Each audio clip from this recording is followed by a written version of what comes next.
Welcome to Beyond the Lab, a series by the Brett Office of Career Development within the Biomedical Research, Education, and Training Department of the Vanderbilt University School of Medicine. My name is Kate Stewart.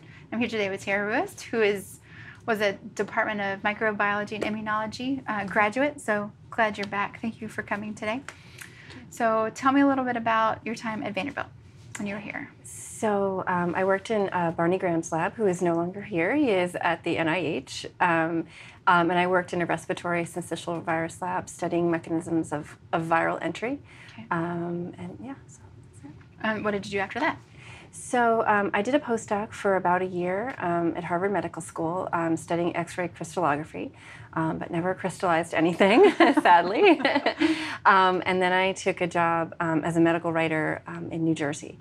And that sort of started my path along the career path of medical communications. Okay, so what do you do now? So I'm still in medical communications, so I've been there for about 15 years. I've been at several different companies. I'm currently the VP of Scientific Services with a company called Scientific Pathways.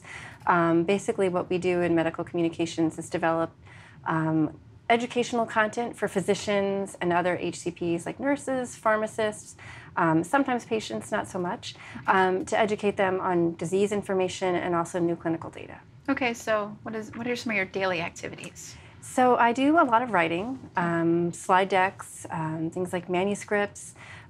We do a lot of advisory boards, so we'll gather 10 to 12 physicians in a room and talk to them about data that came out, so I help develop all the content for that. We do strategy for our clients. We work mostly with pharmaceutical clients. So we do a lot of strategy for their brands and what other educational things they need, what gaps exist. I review the work of some of my junior writers and junior team members. Mm-hmm. And that's about it. It's a full day. It's a full day. How is that a good personal fit for you with your skill set? Yeah, so I think what I really learned in the lab is that I really like the writing component of it. I really loved doing presentations, and I liked things that were creative. A lot of the work that I did in the lab was microscopy based, so even when the experiments didn't work, they still looked beautiful. So I really loved that part of it. So I was really looking for a career that would allow me to combine those three elements. And so I think, I kind of happened into this career path, but I really liked it. I ended up, my first job, I was working in oncology, and I've stayed in oncology, mostly solid tumors, lung cancer, breast cancer, prostate cancer, for the whole 15 years. And so what I love about it is I get to write, I get to do presentations, and I get to, not every day, but some days be creative. So we have a great studio team that we work with who does a lot of, we have a medical illustrator, so I get to work with her, people who are really great at infographics, 3D designers, app designers. So we get to do some elements of creative. So it's a really great combination of all those things. Okay, so if a current student or graduate student or postdoc was interested in doing, like going into your field or even doing what you do, what would you tell them to pursue now in order to be competitive for the job market? Sure. I mean, I think, in terms of a university, when I was here, Vanderbilt didn't have as many things in place to have people explore alternative careers outside of the lab. So I think we've come a long way. So if there's any extracurricular clubs or organizations or things that you can participate in that kind of bolster your writing skills, bolster your ability to work in a team, anything like that, helping you to kind of create a story in a package for something.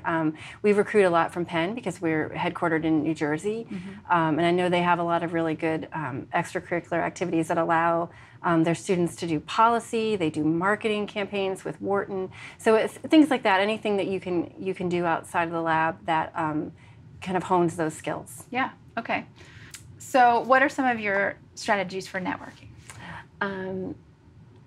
I think because I work in a client services and a customer service-oriented industry, we work with a lot of clients day to day in the pharmaceutical industry, and I think making sure that you build a relationship with them so that they trust you in order to execute the work that you're trying to do for them, and to see you as a partner to make sure that you're as knowledgeable in the product as they are, so you can give them advice, and it's kind of a give and take type of relationship. So I think really, whenever you get into a specific role, learning the disease state that you're assigned to as much as you possibly can, understanding where they're going with the drug that you're working on with that particular client. If it's a drug in lung cancer, you want to make sure that you know where they see their drug fitting, so everything that you're doing is executing towards their plan. Okay. But in terms of networking outside of that, I think we work a lot with nationally and internationally known physicians.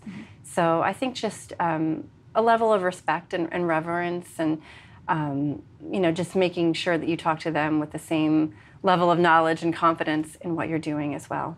Okay, cool. What are some skills that you had to obtain that you didn't obtain in your Vanderbilt training once you're out in the working field, working world? Right. I think just adapting to a more corporate lifestyle where you're in an office every day. You're expected to be there, from 9 to 5.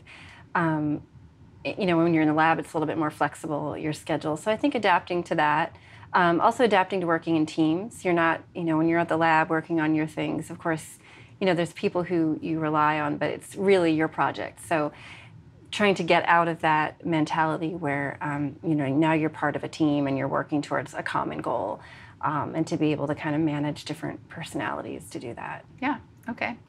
And sort of as your last question, if you had to do anything differently about your time at Vanderbilt, would you change anything? I don't know that I would change anything, only because I don't think that there were some of the things available. If I think back now, some of the advice that I gave and getting involved in extracurricular activities, I don't know that they were there. So I think me going back now, if I was here now, I would be doing those things. But I did do an internship with the AAAS. Yeah. I interned at WNBC in New York. And so that kind of started to expose me to other things. And so, but yeah, I don't think that I would really have done anything differently. Tell me about that internship. So yeah, I actually, I did it in the summer after I graduated. I finished my PhD thesis, defended. And that summer before I started my postdoc, I did an internship in WNBC in New York City. I worked for their medical reporter, and it was a really fun summer, but I learned from that local news was not the place for high science. But I think, overall it was a really great experience to kind of expose you to lots of different areas, and it got me to see other things that I can do other than working in a lab. Yeah. And I think it's something that got my CV noticed when I was interviewing and things like that. So it was helpful on many levels. Awesome. Well, thank you for your time today. Thank you.